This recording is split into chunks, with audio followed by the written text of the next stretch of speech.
RCB ನಮಗರ್ಷ ಗೆದ್ದೇ ಗೆಲ್ಲುತ್ತೆ ಈ ವರ್ಷ. RCB ನಮಗರ್ಷ ಗೆದ್ದೇ ಗೆಲ್ಲುತ್ತೆ ಈ ವರ್ಷ. ಕೊಹ್ಲಿ, ಸಾಲ್ಟ್, ಡೇವಿಡ್, ತೇಜಸ್ ಅಂತವ್ರು ಬ್ಯಾಟ್ ಹಿಡಿದ್ರೆ ಬರೀ 6, 4, 6 ಇದು ಫಿಕ್ಸ್. RCB ಅಂದ್ರೆ ಯಾರಿಗೆ ಇಷ್ಟ ಇಲ್ಲ ಕಣ್ರಿ.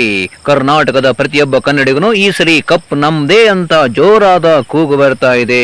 ಅದಕ್ಕೆ ಹೇಳಿದ್ದು RCB ಅಂದ್ರೆ ನಮಗೆ ಹರ್ಷ, ಗೆದ್ದೇ ಗೆಲ್ಲುತ್ತೆ ಕಣ್ರಿ ಈ ವರ್ಷ. ಸಾಲ್ಟು, ಕೊಹ್ಲಿ, ತೇಜಸ್ಸು, ಡೇವಿಡ್ ಅಂತವ್ರು ಬ್ಯಾಟ್ ಹಿಡಿದ್ರೆ ಬರೀ 4, 6 ಫಿಕ್ಸ್. ಒಬ್ಬೊಬ್ಬೊಬ್ಬ ಇಂತಹ ಆಟವನ್ನು ನೋಡಲೆಂದೇ ಕರ್ನಾಟಕದ ಕನ್ನಡಿಗರು ಕಾತರದಿಂದ ಕಾಯ್ತಾ ಕುಂತಿದ್ದಾರೆ ಕಣ್ರಿ. ಏನೇ ಆಗ್ಲಿ ಈ ಸಲ ಕಪ್ ನಮ್ದೇ. RCB ನಮಗರ್ಷ ಗೆದ್ದೇ ಗೆಲ್ಲುತ್ತೆ ಈ ವರ್ಷ. ಕೊಹ್ಲಿ, ಸಾಲ್ಟ್, ತೇಜಸ್, ಡೇವಿಡ್ ಅಂತವರು ಬ್ಯಾಟ್ ಹಿಡಿದ್ರೆ ಬರೀ 4, 6, 6 ಬರೀ ಅವರಷ್ಟೇ ಅಲ್ಲ, ಕರ್ನಾಟಕದ ಆಟಗಾರರು ಎಷ್ಟೊಂದು ಸುಂದರವಾಗಿ ಆಟ ಆಡುವುದರ ಜೊತೆಗೆ ಬೌಲರ್ಸ್ ಕೂಡ ತುಂಬಾ ಅದ್ಭುತವಾಗಿ ಬೌಲಿಂಗ್ ಅನ್ನ ಮಾಡಿ ವಿಜಯಶಾಲಿಯಾಗಿ ಮಾಡ್ತಾ ಇದ್ದಾರೆ.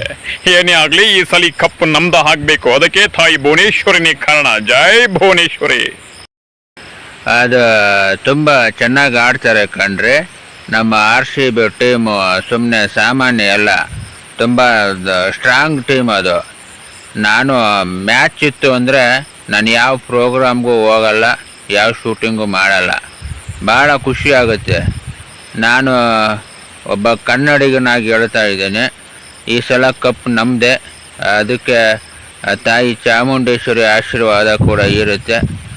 ಜೈ RCB, ಈ ಸಲ ಕಪ್ ನಮ್ದೆ.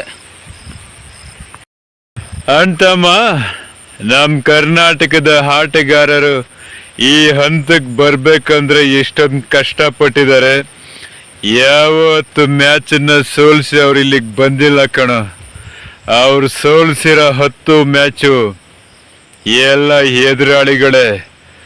ಅದಕ್ಕೆ ಹೇಳೋದು RCB ನಮಗರ್ಷ ಗೆದ್ದೇ ಗೆಲ್ಲುತ್ತೆ ಈ ವರ್ಷ. ಸಾಲ್ಟು, ಕೊಹ್ಲಿ, ಡೇವಿಡ್, ತೇಜಸ್ ಅಂತವ್ರು ಬ್ಯಾಟ್ ಹಿಡಿದ್ರೆ ಬರೀ 4, 6, 6 ಅಂತ. ಸೊ ಏನೇ ಆಗಲಿ ತಾಯಿ ಚಾಮುಂಡೇಶ್ವರಿ ಯಾವತ್ತು ಬಿಟ್ಕೊಡಲ್ಲ, ಕನ್ನಡಿಗರನ್ನ ಗೆಲ್ಲಿಸ್ತಾಳೆ. ಜೊತೆಗೆ ಈ ಸಲ ಕಪ್ ನಮ್ದೆ. ಜೈ RCB.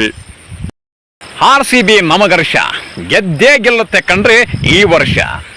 Kohli, salt, David, Tejas ಅಂತವರು ಬ್ಯಾಟ್ ಹಿಡಿದ್ರೆ ಬರೀ 4, 6, 6 ಫಿಕ್ಸ್.